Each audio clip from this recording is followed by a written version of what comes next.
Hello there, folks. This is Pastor Charles Harp here at Destiny Church, Paducah, Kentucky. And many of you have already seen a video that I posted recently telling about a dream that I'd had, where in the dream there were some things that were foretold that were supposed to happen in the near future according to the dream. And but many of you have already seen that video, but some of you may not have seen me telling about the dream, and I won't take time to go into the whole thing, but I want to share with you something about these letters here. You see, in the dream, I was lying on my back on the platform, looking up at the ceiling during a church service. And in the dream, I could see these letters up on the ceiling. And they were printed in red, just like these letters here. And I do not speak Hebrew. I don't read Hebrew or anything like that. But I am able to recognize if I see a group of letters, Hebrew writing, I can recognize it as Hebrew writing and Hebrew letters. And so in the dream, I saw these letters on the ceiling. And since that time, I've wondered, what could those letters mean? In fact, I wondered at first if they were even actual Hebrew letters. And so I started doing research, started looking online, found some Hebrew alphabet charts showing Hebrew letters and what they mean, and then read about what the different letters mean and what this could mean, the way that these letters are put together. And here's what I found.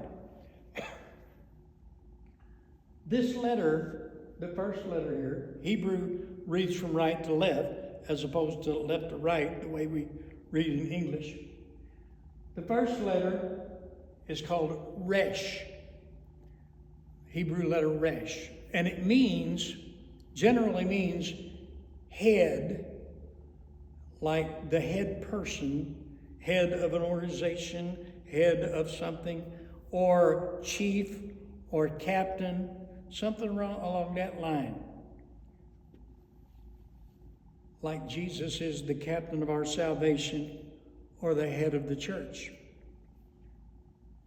This second letter is called Aleph, A-L-E-P-H. And it means beginning. It is actually the first letter of the Hebrew alphabet. And it means beginning, or it is connected with the concept of authority. Power is often used in reference to God being the beginning of all things. This third letter is called Vav, V-A-V, and it represents a hook, or in that sense, a connection of some kind, connecting two different things, like the word and. It's used in that way. And this letter just happens to be the last letter of the Hebrew alphabet. It's called Tav, T-A-V. And so what you have here is the head, Jesus, head of the church, captain of our salvation, beginning and the end. That's exactly what he said to John when John received the revelation. John was on the Isle of Patmos. Jesus appeared to him and said, I am Alpha and Omega. That's the Greek letters that are the equivalent of Aleph and Tav. I'm the Alpha, Omega, the beginning and the end, the first and the last. And in fact, when Jesus spoke to John, there's a good chance that he was speaking to him in Hebrew rather than Greek, And so if so, then he probably would have used Aleph and Tav instead of Alpha and Omega. And it turns out that these letters put together, the Aleph Tav, are something that is found quite frequently in Hebrew writing and Hebrew expressions, and it refers to God. So you have what Jesus said to John on the Isle of Patmos in the book of Revelation. I am we'll say Aleph Tav, the beginning and the end, the first and the last. This is what I saw on the ceiling of the church in that dream. The letters were written in red, just like these letters are here. Red to us in the church, that represents the blood of Jesus Christ. Another thing that I found out is that this letter is often also carries the meaning of signature or covenant or ownership. So what I was seeing is these letters telling us that we are under the blood, that we are sealed with that covenant, that New Testament, that new covenant that's established in the blood of Jesus Christ,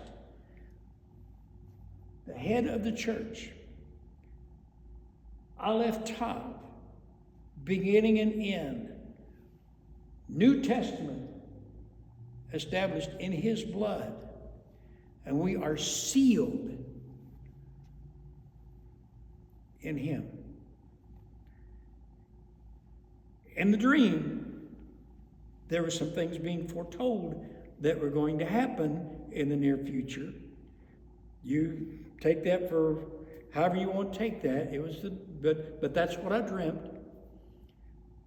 But in the dream, it was saying that we were sealed, that we are under the blood, that we are protected by the one who is the first and the last, the beginning and the end. He identified himself to us in that dream the same way he identified himself to John. You take that and consider what that means. It's just coincidence, just wild coincidence that somebody who doesn't know one Hebrew letter from another has a dream that has these letters with that such a profound meaning, signifying that we are covered by the blood and we are sealed by him. Is that just a wild coincidence? I don't think so. You can take it however you want to. But I think it was God speaking to us.